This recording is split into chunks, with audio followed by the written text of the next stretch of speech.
Hi, my name's Maureen Carroll, and I'm here today with Robert Fraga. He is the author of the upcoming book, A Parade of Grief, Gun Violence in America, coming out April 27th, 2024.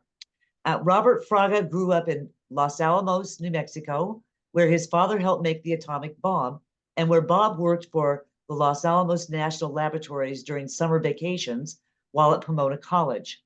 Bob then moved to Canada, and after graduating with his PhD at the University of British Columbia, he moved to the Middle East, where he lived the next 20 years.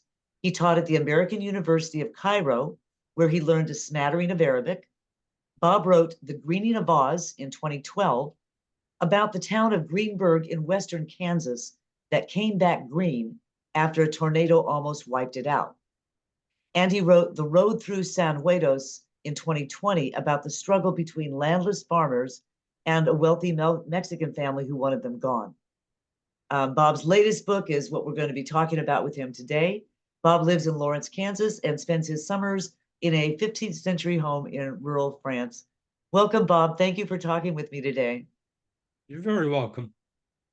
So can you tell me about, what brought you to write this book? Why did you write A Parade of Grief? I've explained this in the first chapter of the book. I got a Christmas card from friends in Wisconsin, which went on like most Christmas cards until I got to a sentence which said, "Our eldest son was shot by a lunatic." And I began thinking, maybe this is a call to do the writing, a book about gun violence in America and my personal connection with this subject through my friends in Wisconsin. Quite a momentous beginning to a book. Mhm. Can you describe the book a little bit? Tell us about the book. I attempt to look at the subject from the days of Abraham Lincoln, who was himself assassinated by a gunman, and then I carry it through to the present day. It's impossible to keep track of all the gun violence incidents that have occurred in this country, but I've given a sample of what the country is facing, and I suggest at the end of the book ways in which this might be curbed. Yeah, I really loved the historical focus. You go all the way back to Bleeding, Kansas and before, and bring us up to the current day, which gives a broad perspective of this topic. Can you tell us also what books might be similar to yours out there, or maybe how they might be different? Well, the one that I would certainly cite is by Senator Murphy of Connecticut. He has been active in the prevention of gun violence movement, as has his fellow senator from Connecticut, Senator Blumenthal. Um, I'm not that familiar with what the senator has written, but I think people should be aware that there are people in government who are aware of the problem and are attempting to do something about it. And then there are the movements which have been spawned in this country by gun violence. David Hogg's group is perhaps the best known of these, but there are others. There is one where I know some of the members called Moms Against Gun Violence. Um, we hope to make an impact, all of us, on this country. Yes, I found there were many comments from your readers about how the book has impacted them. And one has stuck out to me about your even-handedness in dealing with the topic. When I read about David Hogg, I found that part of your book very uplifting. It provided a sense of solidarity for people who are trying to address this issue. So I find it interesting that people on both sides of this issue can benefit from reading your book and getting information from it. What do you hope to gain from writing your book? What's your purpose? I would hope to encourage legislation to prevent gun violence in this country. This has been tried in the past. It was not particularly successful, but I think we should try again, eliminating loopholes to try to make it impossible for civilians to own and operate military equipment, military rifles. I feel that there is no reason for such weaponry to be in civilian hands. And other people feel this way too. But as I say, we need to make another attempt to implement some sort of control of these weapons. Now, some people, are afraid to read books about gun violence because of how it makes them feel. And like I said, I thought your book was actually very uplifting in places where it shows the solidarity and brings out the people like David Hogue.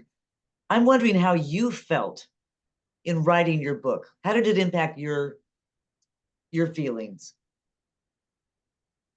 Well, as I went along, of course, I talked to people about this subject, and they gave me a perhaps broader perspective on what was going on. I tended to talk to lawyers and psychiatrists about this because people who take military equipment in their hands and do things like shoot a congregation in South Carolina or a school in Connecticut or Missouri um, are mentally deranged. And I wanted to examine the background of such people, and I did this. One thing which I touch upon is that some of the perpetrators of the violence claim to be hearing voices which urged him to kill other people. Now, some of these can be ascribed to religious motivation, not all. But as I said, the people who receive these visions are deranged. Right. So there's clearly a mental health aspect to this that has an impact. Mhm. Um, yeah. So were you surprised by anything that you discovered? Was that, I mean, that wasn't probably particularly surprising, but were there details in your research that surprised you? It always surprises when you write a book like this.